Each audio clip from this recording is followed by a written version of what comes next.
Hey,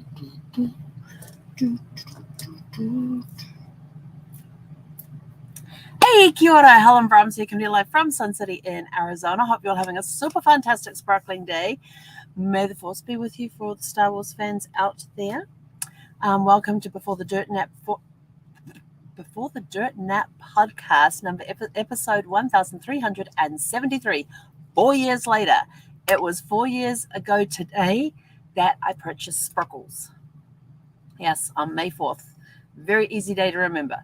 Although it didn't hit me till 6 months later that I actually purchased on Star Wars days. That was Brad's sign to me that it was okay to purchase sparkles. So I had a conversation with him at that time and says, if you're going to give me these signs, they have to be a little more obvious. And, I prefer neon signs with a big arrow that goes, do this here, things like that. So anyway, it's 4 years on, and I was talking with a friend of mine this morning and going through, some of the stuff that's happened over the last 4 years and where we are, where we've come from, where I am now, and where I'm going. So you get to hear all of that today because you tuned in. And there's that is on the screen. Good. It wasn't on the camera. Yay. Anyway, it had a line on my face. So it's definitely not dirt. It was on the computer. So 4 years ago today, well, it was actually 4 years ago yesterday, I first saw Sparkles and made the decision to purchase her, and purchased her on the 4th of July, on the 4th of May, 2019. And they actually had to keep it at the dealership that night because I didn't have a campground to take Sparkles to the next day. That day, it was until the next day. So May 5th, I'm back over there. I get Sparkles. I go over. I set it up. Get into the campground there. I put all the feet down. I get everything. They'd show me how to put the feet down, and all. They'd done all the walkthrough and everything else the day before on how everything works. So I get to the campground and stuff, and there was all pull through sites, and it was at Thousand Trails in Menifee, and I can't remember the name of them. That's when I stayed at a lot, and they said, go wherever you want, just park wherever you want. And so I found this one, and it was sort of like, oh, I can go around that and come back and pull. And I had to pull through, so I didn't have to back it in, I was just like, I was fine with backing, but that was my first time driving the RV any distance, and make sure it's like the second time behind the wheel of an RV. I'd done a practice run the day before. I have to tell you, sitting in the RV, this RV may be 32 feet long, but she's got a tight turning radius for a 32-foot RV. And I found her a lot easier to drive than Brad's Yukon that he had. And some of you are going to go, what? Yeah, it was a lot easier to drive this thing. I don't know if it's because I was up higher and I had a better viewing radius than I did in the Yukon, but I just felt more comfortable behind the wheel and driving it. How do you drive it? You just get in how do you drive something that big? You just hop into the seat, you turn the ignition on, put your seatbelt on, put it into gear, and off you go. Like you drive any regular vehicle. You just got to remember you got 32 feet behind you. That's all. It's not a big deal. And so I went and got set up at the first camp, and then I had to catch a lift back to the RV place to pick up my car that was sitting there, because I still had Animal at that point. And Animal could not be flat towed, which is on behind the RV with a towing rig and all four wheels on the ground. Subarus cannot be flat towed. Which meant I'd have to get a trailer to put her in, and I was like, yeah, I'm not doing that. The trailer was worth more. The cost of the trailer was more than the car was worth. My little Animal, she was 14 years old that year. She was a 2005 Subaru Forester, and she was 14 years old that year, and didn't have a lot of miles on her at that point either. She hadn't even broken 100,000 at that point. Some of you going, wait, what? Yeah. But what was I talking about? Oh yeah. So I got into the first campground and all that, and I had some boxes in the car that had been RV put on it, but some of those RV boxes had actually ended up in storage right at the back of the storage unit. And I couldn't get to them. I was like, damn, because they had some things in there. Because in there was, what I needed for the RV. And having spent years growing up in New Zealand, my parents having a caravan, which you guys call tow trailers or trailer campers, the ones that you just put on the tow ball on the back of a car and off you go. I kind of learned some of the stuff that I needed. And so I went in, so I got it all set up, I was very proud of myself. I even got the awning out. I got the feet down. I got everything leveled. I was quite proud of myself. Went to hook up the power, and I had the wrong plug. Actually, no, there was no power cord in there because I had to drive back to the RV place to pick up the power cord. That's right, because when I got there, I went to plug in the power and I had no power cord. So I got everything else set up, like the water filter, everything else. And then I had to go shopping. So I went via the dealership to pick up the power cord because those things are heavy. I mean, this thing was like 30 to 40 feet long, maybe longer. Those things are heavy. Then I went to the RV shopping place where they have all the bits and pieces and got a surge protector. There was some things I got that were specific for the RV. I know the surge protector was one of them, and it's what your thing plugs into. But I also got the outlet adapter as well because the site that I was at that time, I didn't know that I needed a 50 amp, and I was parked in a 30 amp parking space, and the 50 amps were over the other side of the campground. So I had to go get a 50 to 30 converter along with my power surge protector. I had to get the sewer hoses. I had to get new ones of those, and the water hose as well. So I went off and got all of that stuff, came back, got it all set up, and then I went off to Walmart and went shopping. And I discovered in Walmart they actually have a really good RV. They had an aisle in Walmart that was a really good RV section, which had some of the blocks that you use when you're leveling. It had my sewer, my water, my converters. So like, oh, I just paid more for those at the RV place because I didn't think anybody else would have them. So lesson learned. If you're kitting out an RV, head off to Walmart first and find their RV aisle because they may have a lot of stuff that you need there. So you don't have to go to the RV specialist store to pick them up. Things like they had the sewer hoses with the connectors and everything. They had the water hoses. They had the flow adapter things because a lot of times you need to have a flow regulator on your. When you hook up your water, you've got to have a flow regulator. And there are even some, it's one campground we went to. This was funny. We did this one. This was in August 2019 when my parents came over. So I purchased in May of 2019 and went back home in 2019 for my brother's 50th. And then 10 days later, my parents came over and we hopped into Sparkles. And that was when I'd also done this massive reversal thing that I am, to this day, it still astounds me that I actually did it. And I'm super, super proud of myself for doing it. I had never backed up the RV like I did that day. And even to this day, that was still whenever I think about it, I'm like, I was, I'm not sure what happened there, but it was. So basically what happened was I found this campground to go to because of one Thousand Trails Wilderness. That's what I was trying to think of. Is that what comes to? I had this one RV park I was going to go to, and it was in preparation for my parents coming over. And because the campground I was at, I could only stay for up to 2 weeks at a time. And so my 2 weeks were up, and I pulled my RV out of storage, and they only had, and I can't remember where I went first, but I ended up at this campground. And they said, "Oh, we're going to put you down in the amphitheater." And I went, "Okay." And they said, you are going to have to back into the space." I said, "Well, that won't be a problem." I was confident in my reversal skills. My dad had spent a lot of time teaching me how to drive in reverse. And so I was confident in my reversal skills. And so I said, "That's fine." And she said, "Now we'll be guiding you." And I said, "That's okay." I said, "If somebody's guiding me, then we're good." I didn't realize why I had to have somebody guide me. So she says, "Now follow me." And so she says, "Oh, no, she actually, yeah." So she says, "Follow me up here."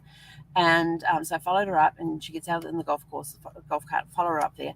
And she says, "Now park here." I went, "Okay." And so we parked there, and she waited for the other guy to come up. And then he came up. Now he stood beside my driver's window and basically guided me. And I had the window open enough that I could hear what he was saying, but not enough to block my driver's wing mirror. And at that point, the reverse camera was going in and out. It was on its own time thing. It was doing its own thing. It had a mind of its own. Sometimes it worked, sometimes it wouldn't. So I'd let them know that this reverse camera is very iffy. It may work, it may not work. So I can't see any hand signals from the back. basically I'm blind at the back. And they were like, okay. So they says, okay. She said, oh, do you want to see where you're going? I went, no, thank you. I said, we'll just back down there. We'll back down there. Thankfully, I said no, because had I gone and walked down there, I would have gone, oh crap, there is no way I can do this. So thankfully, I had the presence of mind to say, nope, it's okay. Let's just back down there, because it was a very steep drop. You started on the road up here, and we were going down here. We were actually going down here. So the entry of the driveway was up here, and I had to back down the steep hill. And as I was coming down the steep hill, I had to start turning towards the passenger side and park between two trees. Yes. And so we start this thing, and I kid you not, he says, okay, start going backwards. I said, okay. He says, now we're just going to take it nice and easy. I went, all right. He says, you're going to have to use your brakes a lot. I went, okay. And he says, I'm going to be here. I'm going to talk you down the whole way. We're like, okay. We did no stopping and starting the whole way. We didn't have to go back up. We didn't have to adjust anything. The only stop that we had on the way down was, he says, okay, I need you to stop right now. And I went, okay. And he reaches up, and the point of an outdoor umbrella was pointing there, and my mirror was, the point of my umbrella's here, and my mirror's coming up to it like this, which meant my mirror would have hit it. And he just gets it, turns it slightly, and says, okay, let's go. Like, he moved it all about 6 inches, and it was out of my mirror's way, and my mirror didn't touch it on the way down. But in that point there, I was in the process of starting to turn towards the passenger side. And they said, okay, keep going straight back. Now I need you to turn a little more. And okay, that's good. And I keep going back and turn a little more. And this is as I'm going downhill. Now, when I started going down this hill, I was on the flat at the top. The back wheels go over, which is fine. They go over the edge of the hill to start going down this driveway. And then I start going backwards. And the next thing, I'm like having to push my leg uphill to put the brakes on, because I felt like I was almost laying completely flat on my back. I wasn't completely flat on my back, but I was on my back, a reclined position. If you had been in a recliner, I would have been in a reclined position, but not flat. There was still some incline, but I was having to use my muscles to push my leg up on these brakes. And as we're going down, and this guy's he's just standing and he's talking to me the whole way down. Okay, we need you to just go straight, keep going straight. You're doing great. All right, now we need you to start turning your wheel. He says, you need to pull the wheel towards me, because I had to pull the wheel towards him so I would start swinging the back end around. We got down and we leveled off a little bit. He says, okay, keep turning. He says, right, you're doing great. He says, now just straighten up a little bit. All right, go back straight. Okay, now we need you to turn, pull the wheel towards. He'll say, pull the wheel towards me, pull the wheel towards me. And he says, keep bringing the wheel over. Okay, stop. Now go back straight a little bit. All right, And he says, okay, stop. And he says, you're parked. And I'm like, awesome. And I looked out the window and he says, okay. And I had to go and get out to have a look, because they had this, what did they have there? They had some permanent structure or something out there. And I had to make sure that I could open this slide that I'm sitting in. And so I went down there. He says, oh, now does this give you enough room? And I went out and had a look, and I looked at it and I went, yeah. I said, I just have to make sure, because these lockers here come out. And he goes, how far do they come out? It says about 3 to 4 feet. And he's like, oh, yep, you've got plenty. And so we put the feet down, because you got to put the feet down first. Then we put the slides out, and I was still able to open the thing, completely cleared the lockers, and I was still able to get access to all of my lockers on this side of the vehicle and everything else. But that was all done in basically one attempt. And I looked at it after I went back at the hill afterwards, and I went, I just reversed this thing down there. I was so proud of myself. And when my parents came over a few days later, in that, I said, we were driving into the park, and I pulled over, and I stopped at the point. I said, oh, there's sparkles down there. And Mum was Dad in the front seat? Mum was in the front seat, so she couldn't quite see, but Dad sort of like leaned over, and he was in the back seat, and he leaned over and went, oh, okay. And I says, yep. And so we get to the top of the thing. I says, okay, now I've already told you about this driveway. They go, yeah. I said, we are going to go frontwards down this driveway. And you have to remember that when I was in the RV, I was doing this backwards, reversing the whole way. And they're going, okay. I said, so, and of course, we're just looking out there, and we go over this thing, and my mother, you see the look on my mother's face, just like, and drove down and parked in front of my RV. And so when we got out, my dad sort of like looks up the hill, he looks down there, and he looks up the hill, and he looks down there, and he goes, "That's pretty impressive." I said, "Yeah." I said, "We came down there, and they had me starting turn about that point, kept me turning, then they had me go straight back and then turn." I said, and they had me parked between the two trees, all done in one movement. I said, "We only had one stop, and that was when that RV over there with its umbrella, we turned it slightly so that my wing mirror wouldn't clip it." And he was very impressed with that. So that's still to this day my best parking move that I have ever done. In some places, like if you're in an Encore resort, any Encore resorts, they actually escort you to the sites and back you in. We had this one security guy here. He was fantastic. He had little walkie-talkies, and so I had mine clipped to the belt so I could hear him. And as we're driving down, he'd be in front of me in the golf cart, and he'd be slightly turned so he can see what I'm doing as I'm coming along. He's talking into the walkie-talkie here, and he'd go, "Okay." He says, "I need you to move out to the left to avoid this tree that's overhanging here because we don't want to scrape in the top of your roof." So he'd go around and back over again. And we went past the big main building. He goes, "So there's the office for registrations and everything. There's a spa walk through there to the swimming pool. They've got a hot pool back there. This is where the laundry is. There's game rooms in here. There's a library in here. This is basically where everything is." And so he's like literally giving me this tour as we're going through the park, and we get to the park. And I tell you this, that walkie-talkie made it so much easier to park because he was at the back, and he basically crouched down on the concrete pad that's out here on the patio and watched my back wheels as it was coming in, telling me when to turn. And it was just really easy to park. And when we parked, the wheels were like this far away from the concrete pad. It was, just a couple of inches there. And I was like, that's pretty cool. Some of the other ones, when they were learning, I had one guy when I was the very first person he parked when I got to, actually he parked me on this site here 2 years ago. And I was the very first person that he had parked during his time here at the park. So he always remembered me because I was the first. And we did have to do a couple of shuffles because I was following his directions, being a good person. And he had somebody who was helping him as well and was talking him through it, and then he was talking me through it. And we did have to do a couple of shuffles and all of that to get to where we are. But that was okay. Unfortunately, he passed away, must be almost a year ago. No, not quite a year ago. He passed away. So that was unfortunate. But he always remembered me for being the very first person. He says, "I remember parking you." He says, "You were my first." And he had this beautiful golden lab called Mike. And Mike loved Zeffie, and Zeffie loved Mike. And Mike tried to find a lot of energy so he could play with Zeffie whenever we were out walking, because he tried to play as much as he could. But he was an old dog. I mean, he was about 11 or 12, and not very active and mobile. And Zeffie, of course, being Zeffie, zippy Zeffie. Did I just? Oh, she's laying down in front of the chest. Heard this thump. She does that sometimes. She'll lay there, and then she'll just fall over and whack her head, and there'll be this thud. So here we are 4 years later. We've driven over 12,000 miles in Sparkles. We have gone from California to, we went California, Nevada, Utah, Idaho, Washington, British Columbia, back down through Washington, through Oregon, to Northern California, back home again. It was 3,227 miles in 27 days, and I am never doing that again.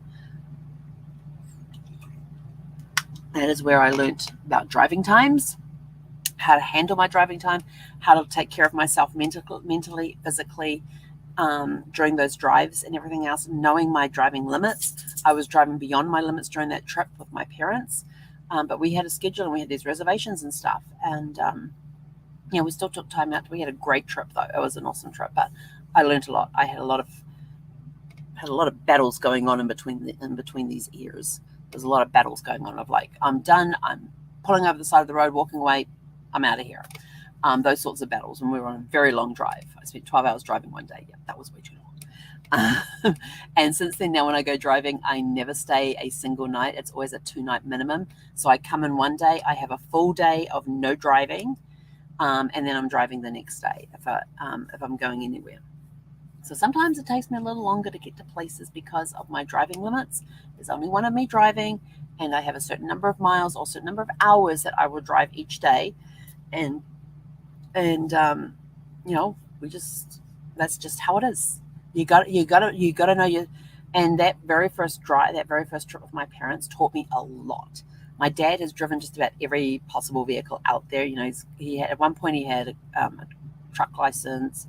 He's driven trucks, fire trucks, police cars, motorcycles, minivans, minibuses, regular buses. I don't know what else he's driven. He's driven a lot of vehicles over his time. And so when it came to driving this, because it's on a truck base, he was able to give me some hints and tips for going up hills and down hills and all of that. And like we'd go downhill and he'd see my foot going across, get that foot off the brake. But he ended up sitting in the co-captain's seat and he had the map books in front of him. And I'd turn around and say, driver needs a break.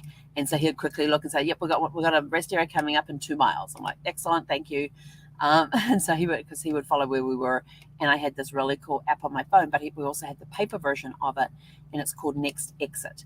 And it's all the interstates within the US are listed in there, whether you're going north, south, east, or west. And you open it up and going, okay, I'm in this particular state, and I am traveling on the I-10 east. Yeah, traveling east on the I-10. So this is where I'm starting, this is where I'm going, what stops are in between. And it literally lists every single exit. And if there's an exit and there's no service, it'll say nothing or like no services. And then you get another one and it'll say, okay, there's these gas stations there, there's a Walmart there, there's these supermarkets, this shopping, these restaurants, there's these hotels, there's this entertainment thing on. It's got everything listed at that exit that you can access from that exit. And so of course I would sit down each night when we did and so my dad he had that in front of him along with the map book. And so he was able to tell me when the next rest areas were coming up. If I said driver needs a break, he would tell me where the next rest areas were. And I'd look down and go, we need some gas. Sparkles is getting thirsty. And so he would look up to see where's the next exit with a gas station. So he was my co-captain there, and he did a great job. My mum just sat back on the couch there and enjoyed the ride. We didn't have Zephy at that point. So then come the following year in 2020, we did our trek across the country and back again. And when we left in February of 2020, we went across the I-10 to Florida. We got to Florida at the beginning of March. I got to Orlando, I think it was like March 9th I got to Orlando. And I stayed at that particular the first particular campground for 2 weeks. And they wouldn't let me extend, but they said there was another one of their... was that an Encore property? Yeah, that was an Encore property. It was in the Thousand Trails thing. But they wouldn't let me stay an extra week at that one. So I moved to one that was 20 minutes down the road behind Disney World, because Disney World was closed at the time. And I got to Thousand Trails Orlando and got my spot. It was a perfect spot. Zephy loved it. She could spend the entire day sitting up there on the dash watching it, because we were... The main road from the gate down to the lake was on our passenger's side, but then we were on the corner. So the corner brought them into the area where our pod. They had these different pods throughout the campground, and we were the entrance to our pod. And there was another entrance further down, but we were the main one. And Zephy just had a blast just up there on the window. She's watching people walking around with their dogs, on bikes, on cars, going up and down the streets, and it was a great spot for her. So she just had a blast sitting there watching everything go past. And I remember on the 1st of May, we were supposed to leave the 1st of May, and we found out there was going to be like 400 people leaving on the 1st of May because their monthly thing was up. And it was the first day after it was, let's see, hang on, how'd this go? So we got there like the 23rd of March, and we did not leave that campground until May 8th. Because Florida went into lockdown, so we couldn't go anywhere. And so when it came to May 1st, we heard there was going to be there's going to be like 400 campers leaving on May 1st. And by this stage, the thing had been lifted, and they told me that I was until May 1st. And so I called up the office and I said, and they were going to have like 300 coming in, and on May 1st. And so I called the office and I said, look, I said, there's a lot of people leaving on May 1st, and I don't want to get caught up in the traffic leaving. I said, is it possible to leave like May 2nd? They said, well, how about May 8th? I went, perfect. So I got a whole nother week there. It didn't cost me a penny. because of my membership. It didn't cost me a penny. But I tell you this, on May 1st, Zeffie had the best. She's just sitting there and she's going, this is all her head did all morning, because you had to be up by 11 o'clock. At just before 12, we had the last vehicle leaving going past us, because there was like another couple of pods further down the road. We had the last vehicle leave us, and 6 minutes later, the first vehicle coming down the road went past us. And so then so all morning she's like this, and most of the afternoon she's like this. Change of perspective. But yeah, they had 400 leave that day and 300 coming in, and so I was sort of like glad that we didn't have to go anywhere that day. And I made sure that I didn't need any groceries that day. I didn't have to go anywhere. And I had a friend I met a friend in the park there, and we would stop by and see her on our way every day. And if she wasn't outside, Zeffie would start whining at her. I'm like, nope, we're carrying on. If she's not out there, we don't get to stop. But what was really funny is that I said to her like the day before, I said, you need any groceries? She's like, actually, yeah. I said, well, let's get them before tomorrow, because there's no way in heck I'm going to try and get a vehicle in or out of here tomorrow with all that's leaving. And so we went out the day before, got all of our grocery shopping done, and came back. And she only had a bike, and she'd bike down and carry back whatever she could. So I said, hop in the car and let's go. So we got down to Walmart, parked the car, went and did our grocery shopping. We came out and we're like, and both of us automatically looked at the back of the parking area out front of Walmart, which is where in our RVs we would park. You park at the very back end of Walmart so that you're out of the way. You can do multiple car spaces at that point and all that sort of thing. And so we're looking, and then I looked at her and I looked at me, and we just started laughing. I said, you're looking for your RV, weren't you? She went, yep. She said, you didn't say anything, yeah. So we finally figured out, and I said, now where did we park? And we figured out the general direction, because we knew which door we'd come in, and that we'd walk straight down that aisle straight down that road to get to the door.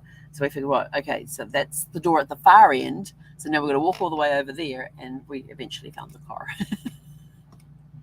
And I had a friend who had loaned me Bertha. Bertha was the name of his car, because he had just gotten himself a new one, but hadn't sold Bertha at that point. So I actually got to use Bertha for like 9 weeks, and for which I was extremely appreciative. But we had a blast. And then I had to figure out my route back to California by looking. They had one site that was keeping daily updates of what campgrounds were open, what states were open, because some states were closed and weren't allowing you to even drive through. Some states would allow you to drive through, but you had to go straight through. If you wanted to stop at a campground, you had to have a minimum of a 14-night stay. In some states, they were taking a minimum of 14 nights. In some states, they considered campgrounds non-essential, so they had to close. There was over 70,000 people that were displaced when they closed down campgrounds, because there are some campgrounds where people live there year-round, and that is their primary home. And when some of the states declared that campgrounds were non-essentials, they basically said, you're closing those campgrounds and everybody has to leave. So you have people who have been living there in their permanent home for years, and all of a sudden they were basically banished. And some states went, okay, campgrounds are non-essential, we're not opening them, but if you're a resident there and you live there, then you can stay, but you're not allowed to take any more reservations coming in, is basically what they would say. But there were over 70,000 people that were displaced during that time. So using the information that was on this website, I was able to do this kind of zigzag path back to California. So and then we stayed there for like a month or two, and then stayed there for about a month, and then headed over here to Arizona, and never really left. We did do one trip back to California, and that was to meet with the movers to get my stuff in California packed up and moved out here to Arizona into another storage unit. So that's where we're at. And now, 4 years later, we're going to be selling sparkles at some point. But first I have to find a place to go into. So we were looking at the rent to buy thing, and that wasn't working out. We looked at the buying thing, but because somebody decided that if you're a business owner, small business owner, we have to go off your net income, not your gross income like we do with a W-2 worker. That one's gone out the window. And we just found out today, just at the price point that I'm looking in right now is super, super competitive. There was one house we're booked in to go see tomorrow morning, and we've been told nope, because we've already sold it. And 2 days ago, they dropped the house price like $25,000. And they got, I think it was something like 7 views and 20 offers. So 7 viewings of the house went over since they dropped the price, and they had 20 offers come. They actually had to close off the offers they were getting. Then they went back to everybody who submitted an offer and said, give us your top dollar offer right now, and we're going to sit down and look at them. And they actually ended up getting one that was over the asking price. I'm not sure if it was over the original asking price or the new asking price, but all I know is it was over the asking price. And their asking price was, when they dropped that 25 grand, put it into my bracket. But it's just super, super competitive out there right now. So right now, what we're going to do is we're going to go to a regular rental for at least a year, and see where we go from there. And then next year revisit the whole house hunting thing again. But just to get me out of Sparkles and getting me out of the heat of the summer. Although today's been lovely. It was 78 degrees today, and it was 75 inside. And I actually sat with this curtain open and the window open behind it, which was kind of nice. The only problem was it was too windy to leave the awning out, which is the other thing I'm not liking right now, because the refrigerator's on that side, it vents on that side, and one of the things in RVs is keeping your refrigerator vents shaded. And it's like, yeah, you can't do that when your vehicle faces it. That side of the vehicle faces west, and they've got all these winds coming in either from the south or the west, and you got to pull them in. So now it's RV living. But I will say I have absolutely loved the last 4 years in Sparkles. I'm kind of sad for it to be coming to an end, but at the same time, I know that it's the right choice and the right move to be making at this time. I need the bigger space right now. I've got these big projects coming up. I've got some genealogy projects coming up that are going to require way more space than what I have here on my table. I'm going to need wall space. And one of the things I'm going to do is, whatever room I turn into the office is one wall. I'm going to go get some shower lining, the whiteboard shower lining stuff they use for making whiteboards, which is basically a shower liner, and just line one wall with these shower panels. And that should be enough space for me for these genealogy project that I have coming up. It's a massive project, so I'm really looking forward to getting my teeth stuck into that one. That's going to be taking place in 2 or 3 months, I think it is, maybe 4. It's going to be taking place sometime this year. And I said, let me find a place first, and then I'll be happy to take on your project.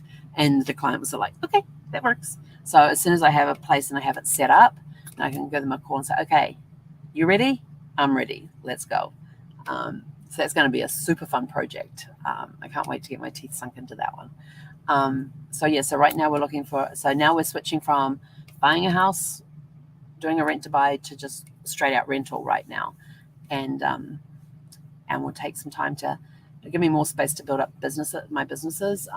Yes, I said scissors. There are several of them, but they'll give me more space to work on that and do that, and be able to give me more elbow room.